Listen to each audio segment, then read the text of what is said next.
Unmute.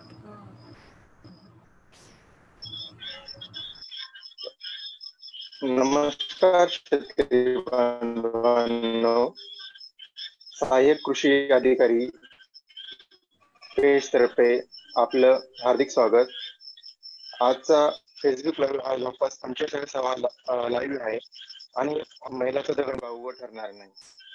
तर आज या फेसबुक लाईव्ह वर आपणास मार्गदर्शन आणि चर्चा करण्यासाठी सर्ग विकास समितीचे महाराष्ट्राचे संचालक श्री संजय रोमनजी हे आपणास उपस्थित झालेले आहेत। तर ते आपणास जैव ऊर्जा शेती म्हणजेच बायोडायनॅमिक ॲग्रिकल्चर या संबंधित आपणास सविस्तर असं मार्गदर्शन करणार आहेत। तर प्रथमतः स्वर्ग विकास समितीबद्दल सांगायचं म्हटलं तर ही बायोडायनॅमिक ॲग्रिकल्चर आणि सेंद्रिय शेतीमध्ये काम करणारी NGO आहे। तर या NGOचं महाराष्ट्रातील हे काम संजय रोमनजी बघत असतात।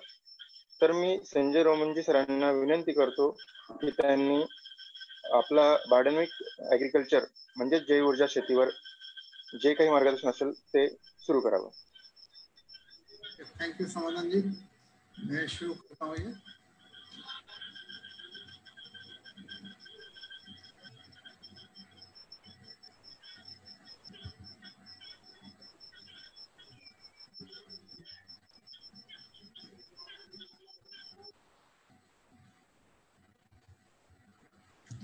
चलिए, नमस्कार सबको।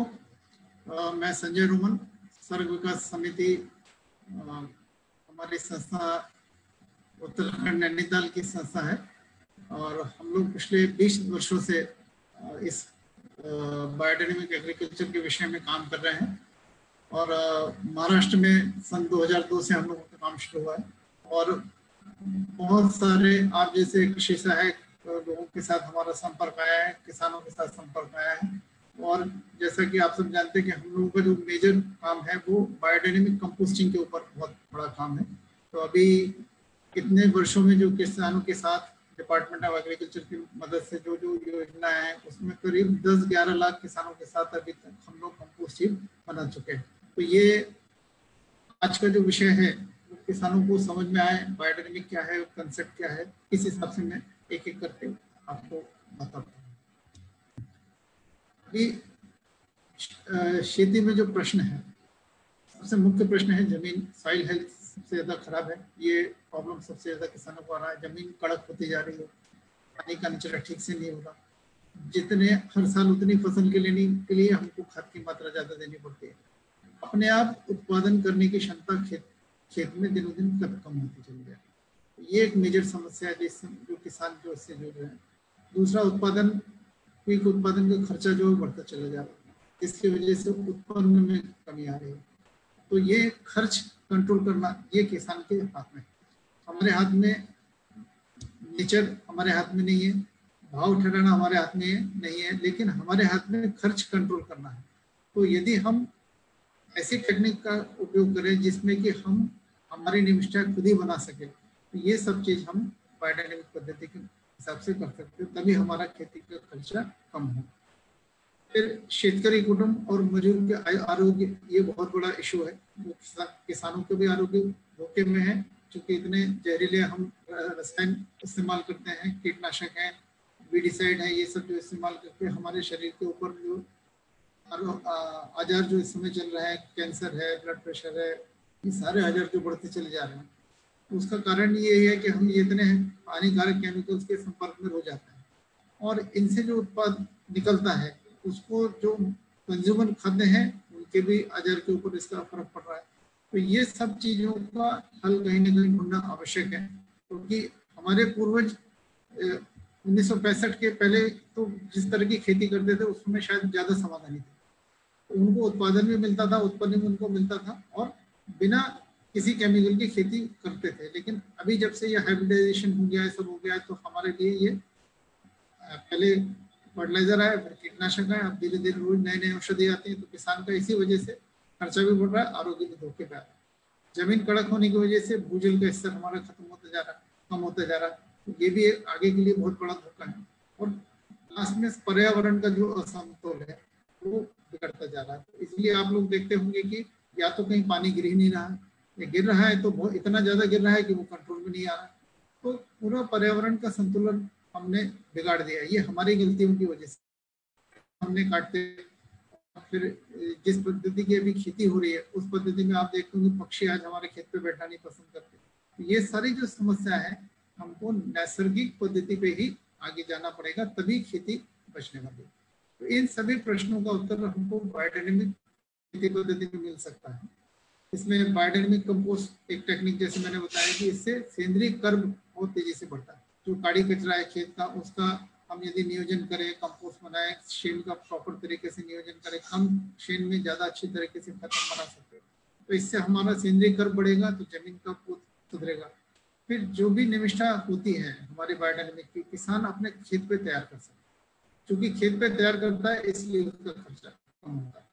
निविष्ठा में हमारे किसी भी प्रकार का रसायन का वापर होता नहीं है, तो हेल्थ के पॉइंट ऑफ व्यू से किसी को भी धोखा नहीं है। इवन शेतकरी को भी नहीं है, मजदूर को भी नहीं है, खाने वाले कंज्यूमर्स को भी नहीं है, और जो खेती में जो हमारे जानवर हैं, गाय है, बैल है, बकरी, इनको किसी को कोई नुकसान नहीं।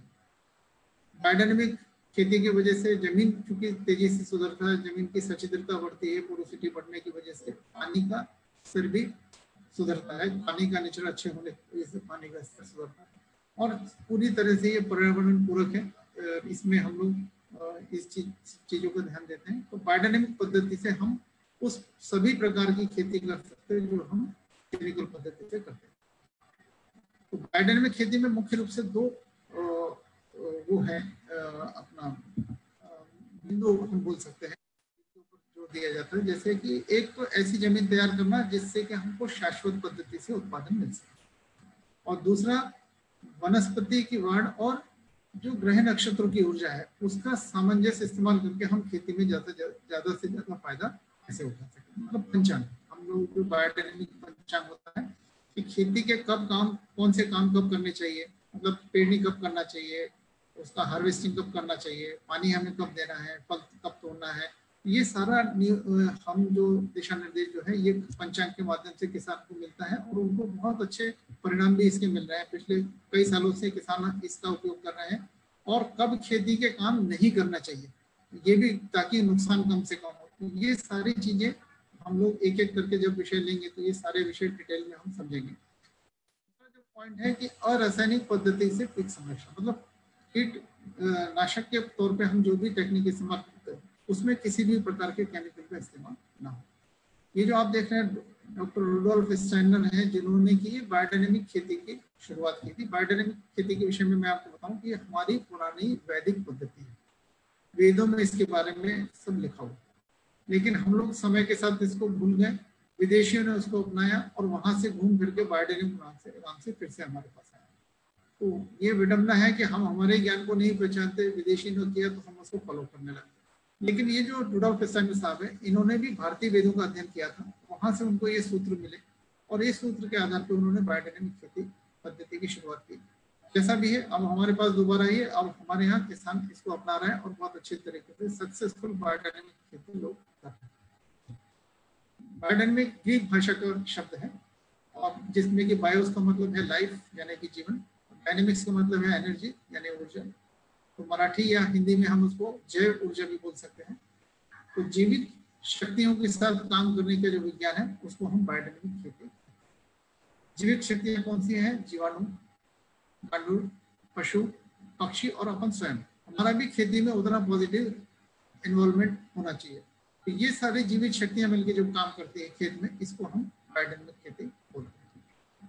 बायोडायनेमिक खेती में मुख्य रूप से 8 प्रकार के कल्चर होते हैं, या अपन विरजन बोल सकते हैं या उसको प्रिपरेशन बोलते हैं। तो ये 8 प्रकार के प्रिपरेशन से पूरी खेती अपन कर सकते हैं जिस प्रकार से केमिकल खेती की जाती है। उत्पादन भी हमको लगभग उतना ही मिलता है जितना केमिकल से मिलता है।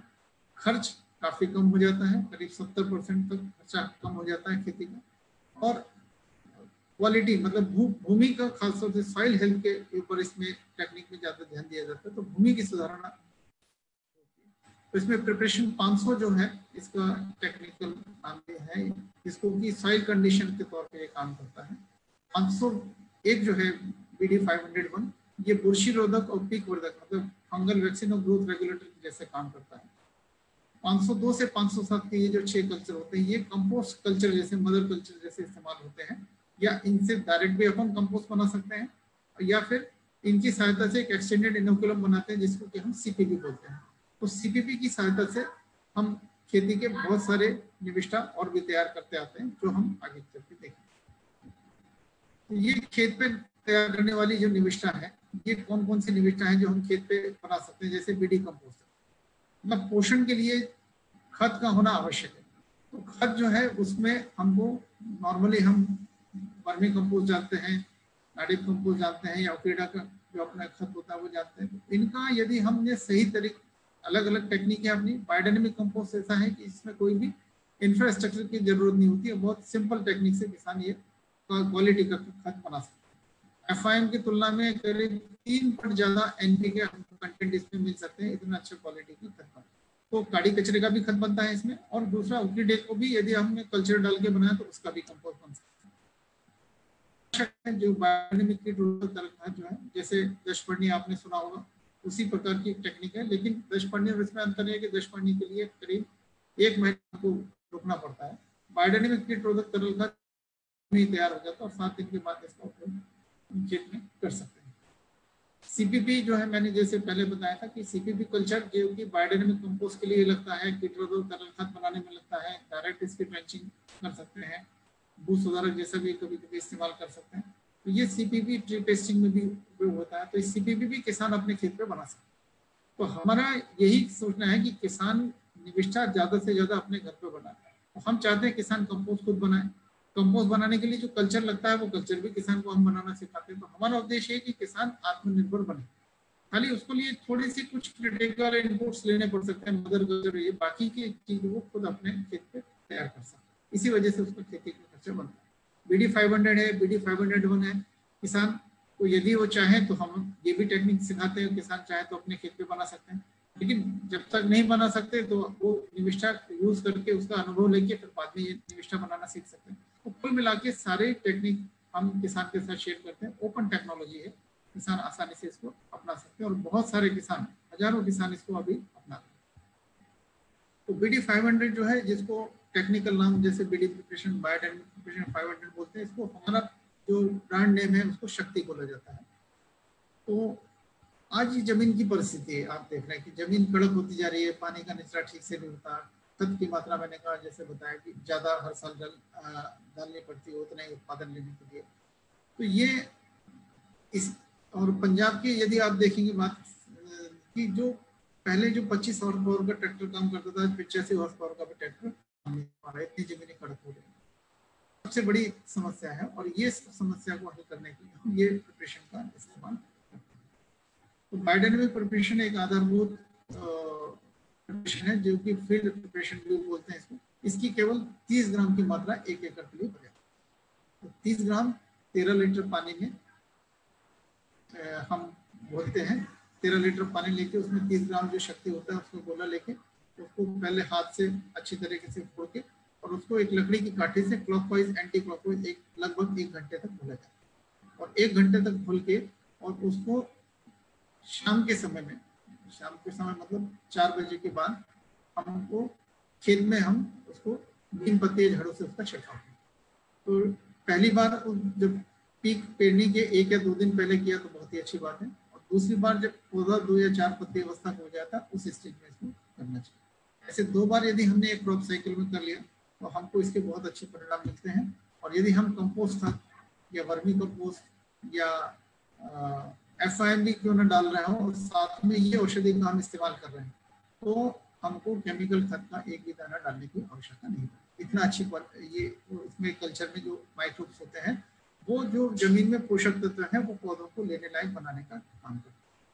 तो इसका रिजल्ट जो है, जैसा इसमें आप स्लाइड पे देख रहे होंगे कि जमीन तेजी से भूषित होती है, इसकी वजह से पानी का निचरा अच्छा होता है ना, रूट्स की ग्रोथ अच्छे तरीके से होती है, ओलावा लंबे समय तक टिकता है। ये बहुत खास है, मतलब स्ट्रेस से जो सहन करने की क्षमता केमिकल फील्ड के मुकाबले इसमें बायोडायनेमिक फील्ड में ज्यादा होती है।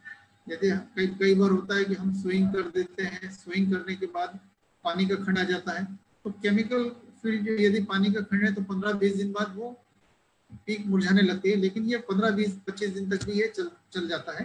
केमिकल के मुकाबले आसानी से हम कह सकते हैं 60 से 10 दिन तक ये ज्यादा चलता है। तो इसमें कारण ये है कि जमीन भूषित होने की वजह से उसको पानी का निचरा होने से उसको ज्यादा लंबे इस पद्धति से हमको ये शक्ति का गोला है उसको पानी में क्लॉकवाइज एंटी क्लॉकवाइज घोलना चाहिए।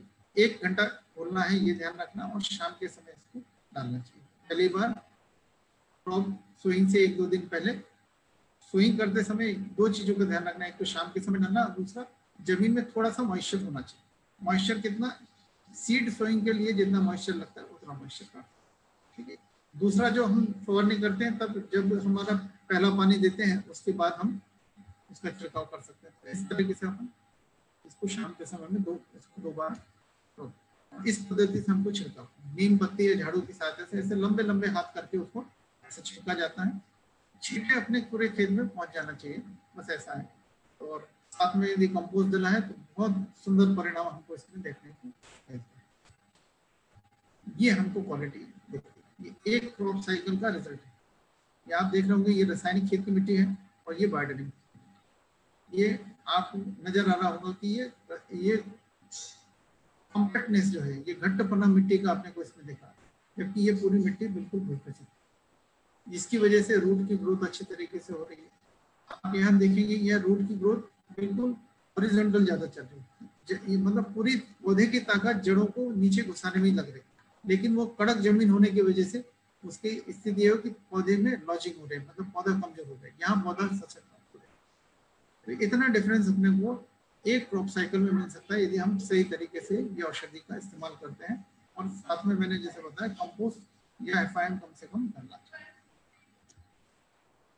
देखिए आप ये साइकिल डवरे से भी डवरनी हो सकती है, इतने जमीन भूसभूसित हो जाती है। हमारे जो गुजरात के किसान भाई लोग कहते हैं कि जमीन इतनी नरम हो जाती है जैसे खमन जैसे ढोकले जैसे नरम हो जाती है, इतनी जमीन नरम हो जाती है। तो ये क्वालिटी हमको महसूस होती है, किसान खुद बताते हैं कि साहब दूसरे खेत में और इस खेत में चलने में हमको फर्क महसूस होगा, केवल 2 डोज में इतना फर्क हमको देखिए। पीक की क्वालिटी, कांदे का पीक है, देखिए रूट्स की ग्रोथ आप देखिए कितना शानदार ग्रोथ है, ये देखिए। तो ये सॉइल यदि हमारा अच्छा होगा तो रूट्स अच्छा पेनिट्रेट होगा, जमीन भूसभूसित होगी तो जमीन भूसभूसित होने में सबसे बड़ा इंपॉर्टेंट बात क्या है कि जड़ों को भी हवा मिलना आवश्यक है। जड़ जो पौधे के लिए पोषक तत्व खींचने का काम करते हैं, तो वो हमारे तरीके से सीधे नहीं खाते, वो उनको कोई जमीन में बायोकेमिकल रिएक्शंस होती है, वो आयन के माध्यम से वो पोषक तत्व खींचते हैं। तो वो रिएक्शन होने के लिए, वो एक्शन होने के लिए हवा का होना आवश्यक है। इसलिए भूसभूसित जमीन में हमेशा ये पौधे की वाढ़ अच्छी होती है। आपने देखा होगा कॉटन के जो किसान हैं उनको लालिया का प्रॉब्लम होता है।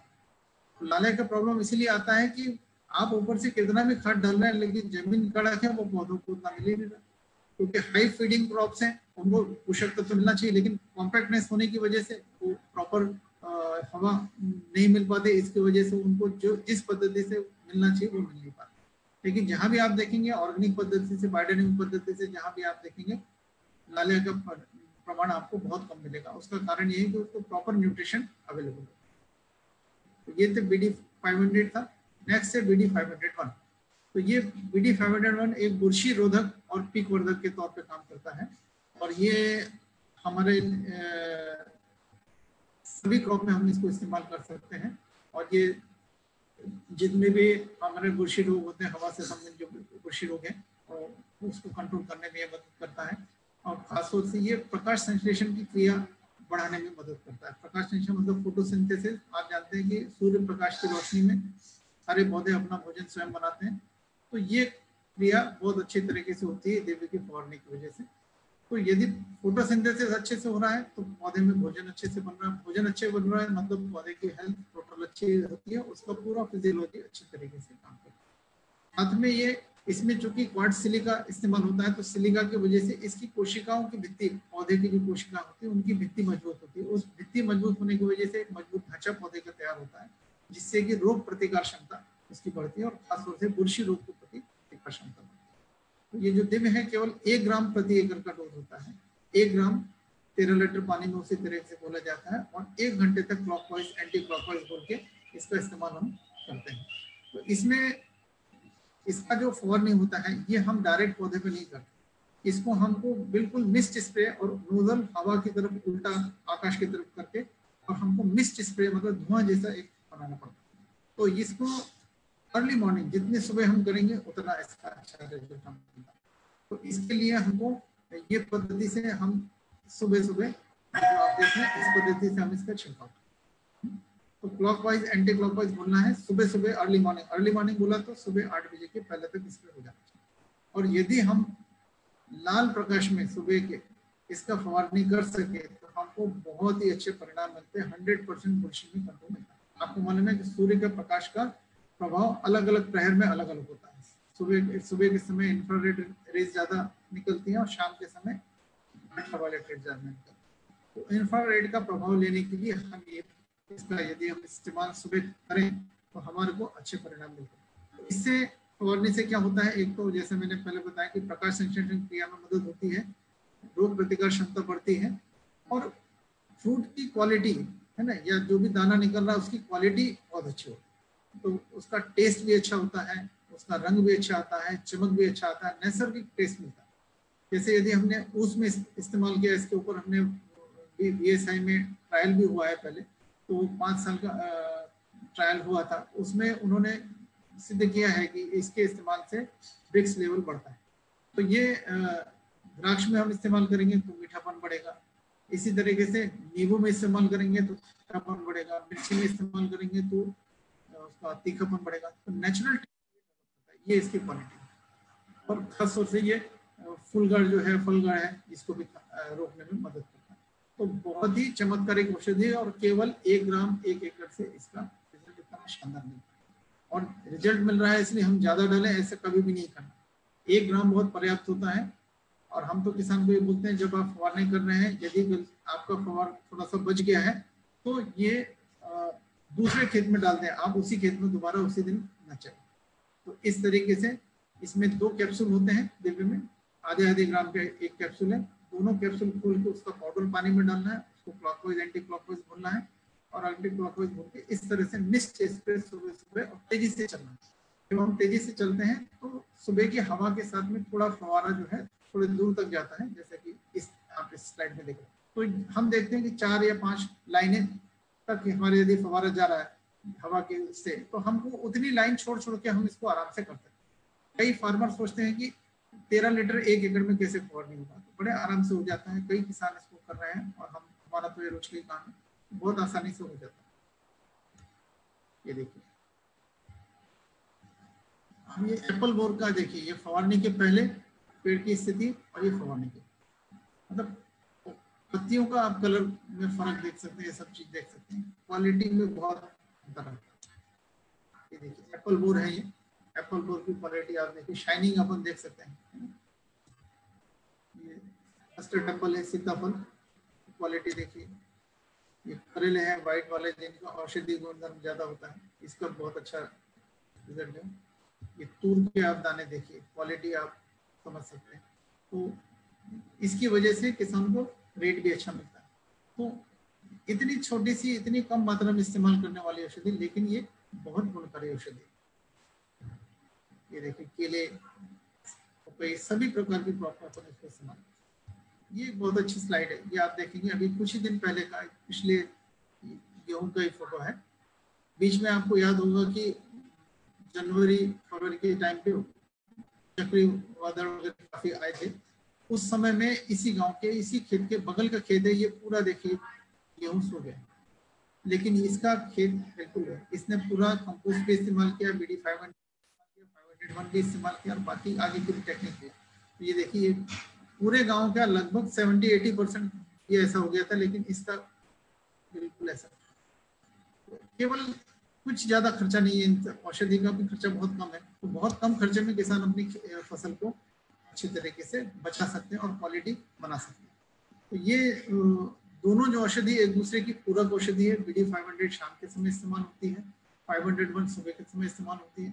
तो हमारा किसान को सलाह रहता है कि जैसे आपको BD 500 इस्तेमाल करना है तो जिस आज यदि किया है तो 2-3 दिन के बाद में BD 500 इस्तेमाल की। तो दोनों के मिले जुले परिणाम से बहुत अच्छे रिजल्ट हमको मिलते हैं। तो अभी इसमें आगे का जो है, अभी जो इस समय जो समस्या है किसान की सबसे ज्यादा है वो कीट रोधक तरल खाद की, मतलब कीट की प्रॉब्लम अभी इस समय ज्यादा है। तो बायोडायनेमिक कीट रोधक तरल खाद किसान अपने घर पे तैयार कर सकते हैं, और हमने जैसे बताया था कि ये जैसे दशपर्णी अर्क तैयार होता है उसी प्रकार की टेक्निक है, लेकिन थोड़ा सा कम समय में तैयार हो जाती है और प्रभावशाली औषधि। तो इसमें कीट रोधक गुण भी है और इसके अंदर खत के भी गुण है, दोनों एक ही फव्वारे में दो काम हो सकते हैं। इसलिए ये औषधि फव्वारे के तौर पे भी इस्तेमाल की जाती है और ड्रेंचिंग के लिए भी इस्तेमाल की जाती है। तो इसके लिए हमको 200 लीटर का एक ड्रम चाहिए, और इसमें पानी 50 लीटर लगता है, गोमूत्र हमको 10 लीटर लगता है, गाय का शेण हमको 5 किलो चाहिए।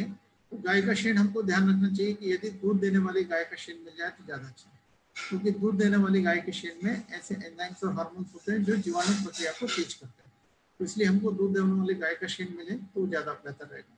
फिर ये जैसे पाले हम दशपर्णी में यूज करते हैं, उनमें से कोई 2 या 3 प्रकार के पाले हमको इस्तेमाल करते हैं, है ना, कीट रोधक के तौर पे 3 ही प्रकार के पाले हमको इस्तेमाल करते हैं। कडुलिम सब जानते ही हैं, इसमें औषधि गुणधर्म भी है, इसमें नाइट्रोजन भी ज्यादा होता है।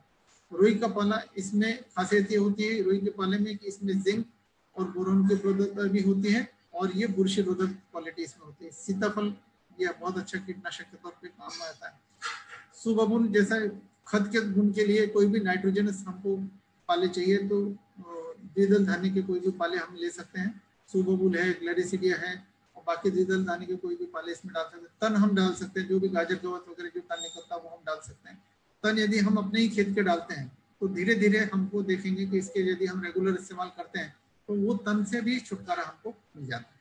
इंस्टेंट भले ही नहीं मिलता, लेकिन धीरे धीरे वो तन हमारे खेत से गायब हो जाता है। झेंडू, खासतौर से जो भाजी पाला वगैरह किसान है उनको झेंडू के पाले, उनके झेंडू के कुछ फूल या फिर उनका थोड़ा जड़ का भाग भी इसमें थोड़ा सा डालना चाहिए, थोड़ा ठेच के, तो उससे सूत्रकृमि का कंट्रोल बहुत अच्छे तरीके से होता है। तो 2 किलो इसमें ये डाला जाता है। ये सारे पाले हम इसमें डालते हैं, और डालने के बाद इसमें जो और S9 करके जो हमारे औषधि वो कल्चर जो है वो लगता है, और ऊर्जा करके एक औषधि होती है वो हम डालते हैं। ऊर्जा इसके लिए डालते हैं कि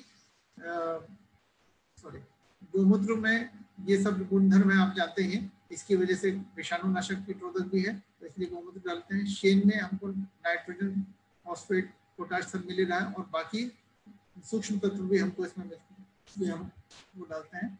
S9 में नाइट्रोजन स्थिरीकरण करने वाले जीवाणु भी हैं, जीवाणु भी है, सुडोमोनास भी है, ट्राइकोडर्मा बुरशी भी है, विवेरिया भी है। तो ये सारे अपने को पॉलीकल्चर है, इसका बहुत अच्छा रिजल्ट मिलता है।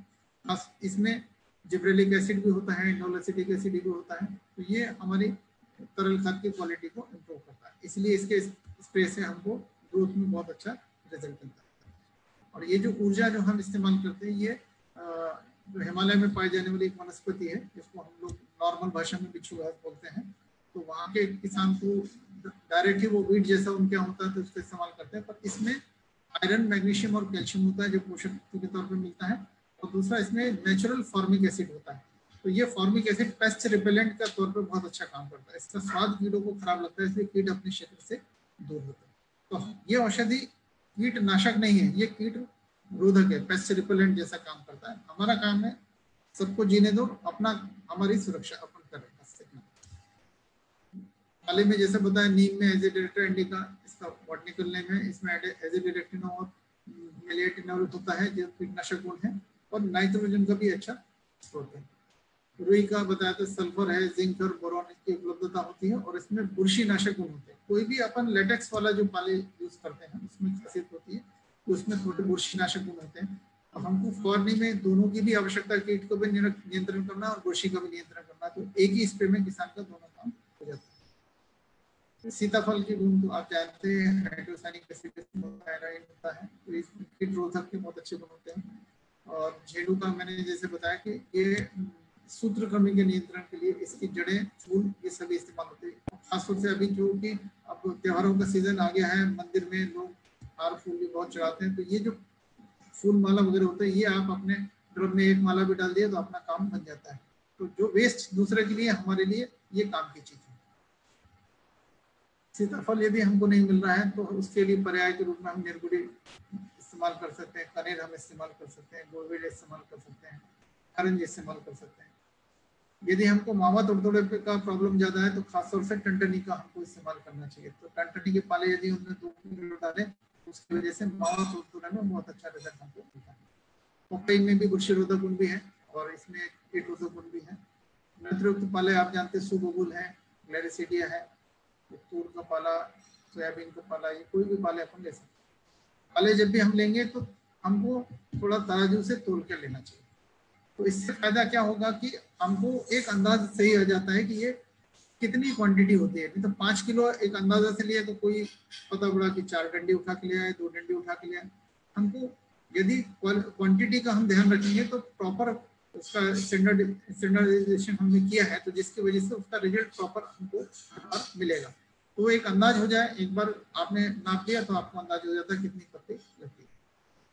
ये देखिए पत्तियां जितनी यूज करना है हमको उसको बारीक कट करके इसको इस्तेमाल करना है ना। तो पूर्णतः सुरक्षित है, इसमें कोई नुकसान नहीं है। देखिए यहाँ पे आप बच्चा भी बैठा हुआ है, यदि यही केमिकल औषधि का काम हो रहा था तो बच्चा कम से कम 50 फुट दूर बैठाना पड़ता। तो ये इसमें किसी के लिए स्वास्थ्य के लिए धोखे का काम नहीं। हंसते खेलते अभी ग्रुप बना के किसान काम करते हैं तो ये एक दूसरे की मदद करते हैं और कीटनाशक सबके यहाँ तैयार करते हैं। तो यंग लड़के जितने हैं खेती में आजकल ये बहुत अच्छी चीज हो रही है कि खेती में यंग लड़के ज्यादा आ रहे हैं। तो ये लोग टेक्निक को सीख भी रहे हैं, समझ रहे हैं, इनमें जिज्ञासा होती है तो ये बहुत अच्छे तरीके से कर रहे हैं। और खर्चा कुछ भी नहीं है, नहीं के बराबर खर्चा। मैं आपको आगे इसका इकोनॉमिक्स भी बताऊंगा कितना खर्चे में हमारे पे बनता है। ये देखिए पूर्णतः सुरक्षित है, आदिवासी भाग के लोग भी कर रहे हैं। तो ये जो सारा साहित्य मैंने बताया था कि सारे पत्ती कट करके हमको डालना है और ये गौमूत्र डालना है, शीन डालना है, 50 लीटर पानी डालना है, S9 भी उसके अंदर डालना है। लेकिन जो ऊर्जा जो है ये हमको 7वें दिन डालना है ना। 7वें दिन शाम को इसको डालिए और 8वें दिन से हम इसका इस्तेमाल औषधि का कर सकते हैं। इसको हमको रोज सुबह शाम थोड़ा सा घुलना चाहिए ताकि इसमें से ऊपर नीचे हो जाए, उसका फर्मेंटेशन होने में अच्छी मदद मिलती है। थोड़ा सा एरेशन हो जाता है उसकी वजह से, तो उसका फर्मेंटेशन जल्दी होता है। और पानी का देखना चाहिए कि पानी कम ना हो। मतलब कई बार लोग अंदाज पानी का चूक जाता है, पत्ते ज्यादा डाल देते हैं, तो ऐसा ना हो। तो पानी का वो करें, ध्यान रखें, सूखना नहीं चाहिए पानी। जब हमको इस्तेमाल करना है, यदि हमको फुवारने के लिए इस्तेमाल करना तो 1 लीटर ये तैयार औषधि, क्योंकि 7 दिन में ये औषधि तैयार हो जाता है, तो 1 लीटर तैयार औषधि और 20 लीटर पानी, ये प्रमाण से हमको इस्तेमाल। तो एक पंप में अंदाजन 20 लीटर का पंप है तो 1 लीटर की औषधि डलेगा और बाकी का अपन पानी मिला के और इसको इस्तेमाल करेंगे। और इसका रिपेलेंट के तौर पे जैसे मैंने बताया काम करता है। कई बार आप देखते हैं हमने किसान खुद ही ये रिपोर्ट करते हैं सर हमारे आड़ी तो दिख रही है लेकिन नुकसान नहीं कर रही। तो उसका कारण ये है कि उसकी भूख खत्म हो जाती है, उसको खाने की इच्छा नहीं होती और उस पर जो स्प्रे किया होता है उसकी वजह से उसकी इच्छा खत्म हो जाती है। ड्रेंचिंग के लिए हम ठिबक के माध्यम से भी ड्रेंचिंग करते आ सकते हैं, या अपन फल बाग है तो उसको नॉर्मल यदि जिसके पास ड्रिप नहीं है तो नीम पत्ते झाड़ों से जड़ प्रदेश में उसको हम ड्रेंचिंग कर सकते हैं। ऊस वगैरह के किसान इसको ड्रेंचिंग करते हैं, इसके बहुत अच्छे परिणाम हमको मिलते हैं। तो हमसे भी करते हैं और इससे भी करते हैं। अब ये देखिए क्रॉप की कंडीशन देखिए, ये बीडी बायोडायनेमिक कीटरोधक इस्तेमाल किया हुआ क्रॉप है सोयाबीन। ये देखिए सोयाबीन की क्रॉप है।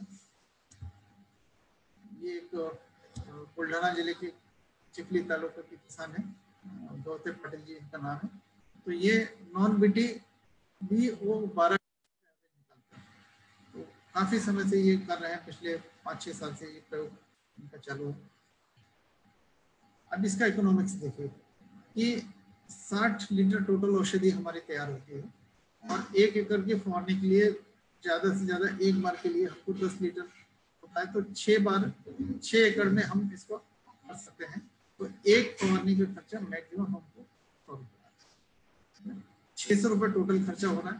एक बार की फुवारने में 100 रुपये से ज्यादा का खर्चा नहीं आता। हम 1 एकड़ में 6 बार फुवारनी कर सकते हैं या 6 एकड़ पे एक बार फुवारनी कर सकते हैं, ऐसा भी आप समझ सकते हैं। यदि पीक छोटी है और शुरुआत में तो छोटी पिक में यदि हम करते हैं तो 10 बार भी हम कर सकते हैं, तो मतलब 60 रुपए से ज्यादा का खर्चा नहीं आता। इतनी सस्ती औषधि है। अभी तो केमिकल औषधि कितना महंगी होती चली जा रही है और धोखा भी है, इसमें कोई धोखा नहीं है, रिस्क नहीं है, और हमारे लिए बहुत सस्ती औषधि घर के घर किसान तैयार कर सकते हैं। ये देखिए बायोडायनेमिक पद्धति का ये संतरा है, केली है, ये पपई है, ये कांदा है, ये वांगे की क्रॉप, वांगे और टमाटर के लिए बोलते हैं कि बिना केमिकल के ये हो ही नहीं सकता, लेकिन हमारे बहुत से किसान हैं जो कि 100% बायोडायनेमिक पद्धति से खेती कर रहे हैं।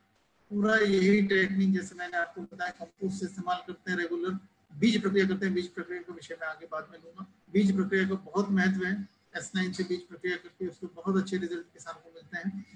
पंचांग के हिसाब से पेरनी करते हैं। BD 500 501 का इस्तेमाल कर रहे हैं और ये तरल खाद का इस्तेमाल कर रहे हैं। तो यही पूरा टेक्निक है बायोडायनेमिक का, और इसी से ही पूरा खेती होता है।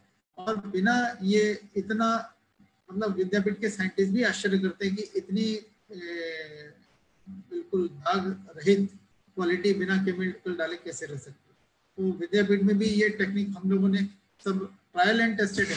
यूनिवर्सिटी में ट्रायल हुए हैं, यहाँ के अकोला में जो डॉक्टर पंजाबराव देशमुख विद्यापीठ है वहाँ पे ट्रायल हुआ है, राहुरी कृषि विद्यापीठ में इसके ट्रायल हुए हैं, DSI में इसका ट्रायल हुआ है। तो ये साथ साथ अपन इसका मतलब रिसर्च वर्क भी चालू है। तो लेकिन सबसे बड़ा जो हमारे लिए रिसर्च का वो किसान ही है, उनके जो अनुभव हैं वो बहुत ही अमूल्य है हमारे लिए। वो खुद ही किसान आके जब बताते हैं तो उनके चेहरे पे जो खुशी होती है उसको दूर करने में हमको बहुत बड़ा आनंद आता है, क्योंकि किसान का खेती का खर्चा कम होना ये सबसे बड़ी बात है। तो खेती तो हो गई, सेंद्रीय खेती करेंगे तो नेचुरली फिर उनको क्वालिटी अच्छी होगी, तो आगे चल के फिर वो संगठित यदि किसान होंगे तो उनको मार्केटिंग भी अच्छा कर सकते हैं, उसका भाव भी ज्यादा ले सकते हैं। लेकिन पहले उनको अपनी खेती को अच्छा करना है, सुधारना है और खर्चा कम करना है। तो ये टेक्निक जो है, ये सभी टेक्निक जो मैंने बताया, इसमें बाकी की जो चीजें हैं जैसे कंपोस्ट बनाना है या आपको और भी जो औषधि बनाना है, CPP बनाना है, पंचांग का कैसे इस्तेमाल किया जाता है, तो ये आने वाले ये विषय लेंगे और उसको डिटेल में आपको बताएंगे, क्योंकि एक साथ बहुत ज्यादा बताया तो भी थोड़ा सा वो होता है। तो मुझे लगता है आज के लिए इतना काफी है। और यदि आप प्रश्न हो तो आप पूछ सकते हैं।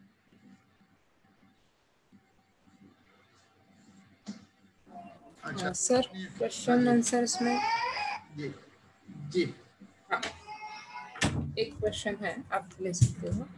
हाँ जी, आपने नंबर और ईमेल आईडी पूछा है, तो नंबर तो 9823110996 9823110996 ये मेरा नंबर है। ईमेल आईडी यदि आप चाहते हैं तो महासुपा MAHASUPA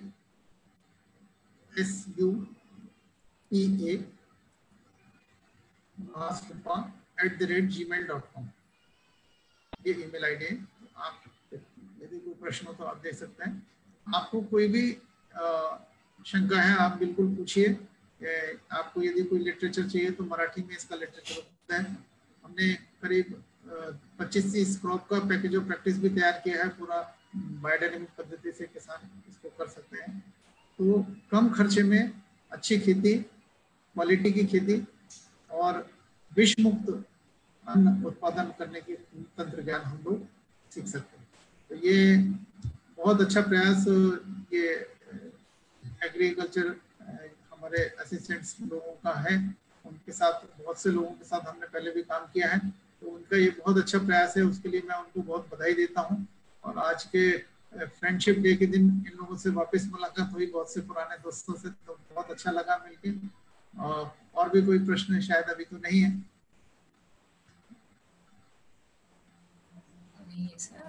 चौधरी सर, आपण आभार व्यक्त करणार आहात का? तत्पूर्वी एक प्रश्न होता मॅम। ओके, चालेल, विचारू शकतो। रोमन सर, सध्या जी आपली शेती केली जाते आहे त्या शेतीमध्ये इनपुटच्या माध्यमातून भरमसाठ असा खर्च वाढलेला आहे। त्यात आता आपण BD 500, त्यानंतर BD 501, त्यानंतर कीटरोधक तरल खाद याची माहिती दिली. तर याने इनपुटचा खर्च शेतकऱ्याचा वाढणार आहे का कमी होणार आहे, तर ते थोडं विशद करावं. मैंने आपको पहले ही बताया ना कि खर्चा तो कम होना है, क्योंकि हमारे जो भी निविष्ठा है, हम ज्यादातर निविष्ठा उनको कल्चर के रूप में देते हैं और वो किसान अपने खेत में बाकी की निविष्ठा उससे तैयार करते हैं। जैसे हमने यदि CPP दिया या S9 दिया तो उससे किसान कंपोस्ट तैयार करेगा, उससे कीटनाशक तैयार करेगा, उससे ट्री पेस्टिंग करेगा, उसका सीड ट्रीटमेंट करेगा, है ना। तो ये CPP घर में किसान तैयार कर सकता है, हम वो भी टेक्निक सिखाते हैं। रेडीमेड S9 नहीं चाहिए, वो CPP खुद बनाना सीख सकता है, तो उसके लिए उसको मदर कल्चर लगेगा, वो हम उपलब्ध करके दे सकते हैं। टेक्निक पूरी हम किसान को सिखाते हैं। इवन किसान यदि ग्रुप में ये करते हैं तो हम वहाँ आके उनको ट्रेनिंग भी दे सकते हैं, उनके गाँव में आकर किसान को ट्रेनिंग दे सकते हैं। तो खर्चा तो यदि खरीद के भी किया, मैं आपको ये अनुभव किसान की बताता हूँ, खरीद के भी किया तो आज की तारीख में केमिकल के मुकाबले 30% खर्चा ही लगता है, इससे ज्यादा खर्चा नहीं। त्यानंतर दुसरा असा एक प्रश्न होता सर की BD 500 आणि BD 501 हे प्रिपरेशन तयार करताना ढवळण्याची एक प्रक्रिया आहे, क्लॉकवाईज आणि अँटी क्लॉकवाईज. तर ते त्याची जी वेळ दिलेली आहे, तर ती त्या वेळेत ढवळणे आणि त्या ढवळल्यामुळे नेमकं काय घडतं त्याबद्दल सांगा. एक्चुअली क्या होता है कि जब हम ये प्रिपरेशन जब हम किसान तक पहुंचाने तक पैकेट के अंदर होते हैं और पैकेट में वो सुप्त अवस्था में चले जाते हैं, तो हम उसको एक्टिवेट करने के लिए उसको ढवलने की प्रक्रिया करते हैं। तो प्रक्रिया में जैसे अपन बोलते हैं कि जब हम बोलते हैं तो भौरा जैसा बनना चाहिए, और वो भौरे बनने के फिर भौरा थोड़ी देर रुक के उल्टा तोड़ के उनको उसको वापस एंटी क्लॉकवाइज बोलते हैं, फिर क्लॉकवाइज, फिर एंटी क्लॉकवाइज। उससे क्या होता है, एयर जाती है। एयर जाने की वजह से क्या हो रहा है, उसको ऑक्सीजन मिल रहा है और गति मिल रही है, दोनों चीज साथ साथ हो रही है। इसकी वजह से जो इसका जो डोरमेंसी होता है, सुप्त अवस्था है, जीवाणु का टूटता है, उससे वो 2 से 4, 4 से 8, 8 से 16 ऐसे प्रमाण में बढ़ते हैं। करोड़ों में इनकी संख्या चली जाती है 1 घंटा घोलने। इसके भी यूनिवर्सिटी में इसके ऊपर रिसर्च हुआ है कि 15 मिनट घोलने में कितनी जीवाणु की कॉलोनी बढ़ी, आधे घंटे में कितनी बढ़ी। तो 1 घंटा ऑप्टिमम माना गया। यदि 1 घंटे तक घोलते हैं तो किसान को बहुत अच्छा रिजल्ट मिलता है। यदि आज किसी वजह से औषधि घोल के रख ली है और किसी वजह से या पानी गिर गया या कुछ हो गया, उस वजह से औषधि आज यूज नहीं कर पा रहे, हमको मान लीजिए कल 1 दिन बाद यूज करना है, तो लेकिन अगले दिन उसको ढक के रखिए, लेकिन अगले दिन यूज करने के पहले फिर उसको अच्छी तरीके से घोलना आवश्यक है। त्यानंतर एक शेवटचा प्रश्न की आपण बोलत असताना एक बाडनिक पंचांग हा विषय आपण अधोरेखित केला, तर बाडनिक पंचांग बाबत आपण थोडंफार शेतकरी बांधवांना सांगाल का? हाँ, बायोडायनेमिक पंचांग जो है, जैसे हम हमारे यहाँ हर काम को सही समय पे मुहूर्त देख के करने का रिवाज है। चाहे वो जन्मदिन का कुछ कार्यक्रम हो, चाहे उद्घाटन का कोई कार्यक्रम हो, चाहे शादी का कार्यक्रम हो, भले ही शादी टाइम पे नहीं लगे लेकिन मुहूर्त जरूर निकालते हैं, है ना। पंडित को उसके लिए पैसे भी देते हैं कि अच्छा मुहूर्त निकालो। इसका पीछे भावना क्या है कि यदि सही घड़ी में काम होगा तो उसका सही तरीके से पूरा होगा। तो खेती में भी हर काम को करने के लिए एक निश्चित समय है, उस समय पे यदि किया तो हमको उसके अच्छे परिणाम मिलते हैं। तो इसी के लिए हम लोग उनको कोई तिथि नहीं देखना, कुछ नहीं करना। हमने कैलेंडर जैसा बना के इंग्लिश कैलेंडर के हिसाब से तारीख निकाल के दी है। कौन सी प्रकार की पीक, मतलब बी बियाने वाली पीक की पेरनी कब करना है, कंदमूल वाली फसल की पेरनी कब करना है, पाले भाजी की कब करना है, ऐसे अलग अलग क्रॉप का, फिर उनका हार्वेस्टिंग कब कर सकते हैं। तो इसके लिए थोड़ा सा एक आधा घंटा 5 घंटे का समय लगेगा, तो मैं अगली बार आपको पंचांग के विषय में डिटेल में समझाऊंगा। धन्यवाद संजय रोमन सर। दो और क्वेश्चंस आए हैं Q&A में। तो एक ने पूछा है कि सरकार ट्रेनिंग मिल सकता है क्या? तो ट्रेनिंग तो जरूर मिल सकता है, आप कभी भी कांटेक्ट करेंगे जरूर मिलेगा। मैंने आपको नंबर शेयर किया है, ईमेल एड्रेस भी दिया है। आप जब भी बोलेंगे ग्रुप में करेंगे तो हमारे प्रतिनिधि आके ट्रेनिंग आपको हो जाएगा। और ये जो आपको है इसमें पूछा है कि BD 501 दवाई मिलने की जगह, तो ये आप मुझसे संपर्क कीजिए, मैं आपको बिल्कुल जगह ये सब बताऊंगा कहाँ ये अवेलेबल है।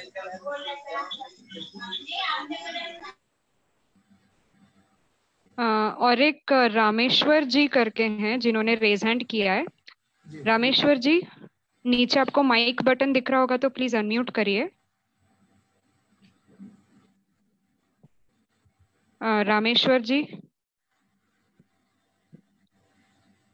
नीचे आपको माइक का बटन दिख रहा होगा तो अनम्यूट करिए। ओके, आई थिंक उन तक हमारी आवाज नहीं पहुंच पा रही है। हेलो रामेश्वर जी। ठीक है, ठीक है। समाधान जी, चौधरी जी।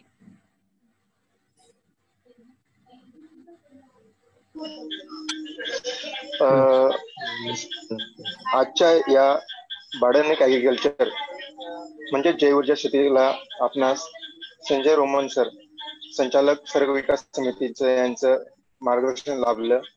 तर एक तासाभराच्या या अवधीमध्ये त्यांना जो जे बायोडायनॅमिक ऍग्रिकल्चरचे विषय आहेत, ते स्पष्ट करता आले नाहीत. तर त्याच्यामधला एक महत्वाचा जो भाग आहे की बीडी कंपोस्ट, तर बीडी कंपोस्ट त्यानंतर बायोडायनॅमिक पंचांग या संदर्भात आपण त्यांचं निश्चितच पुढे एक सदर ठेवणार आहोत आणि त्या सदराला ते आपल्याला वेळ देतील अशी मी आशा बाळगतो. आणि या कार्यक्रमाला उपस्थित लाईव्ह उपस्थित असलेल्या सर्व शेतकरी बांधवांचे आभार मानतो, संजय रोमन सरांचे आभार मानतो आणि कृषी सहाय्यक कृषी अधिकारी या पेजचे जे हाताळणारे प्रदीप भोर सर तसेच सुखदेव जंगाळे सर यांचे आभार मानतो. धन्यवाद. बहुत बहुत धन्यवाद, आप लोगों से मिलकर अच्छा लगा। समाधान जी, थैंक यू।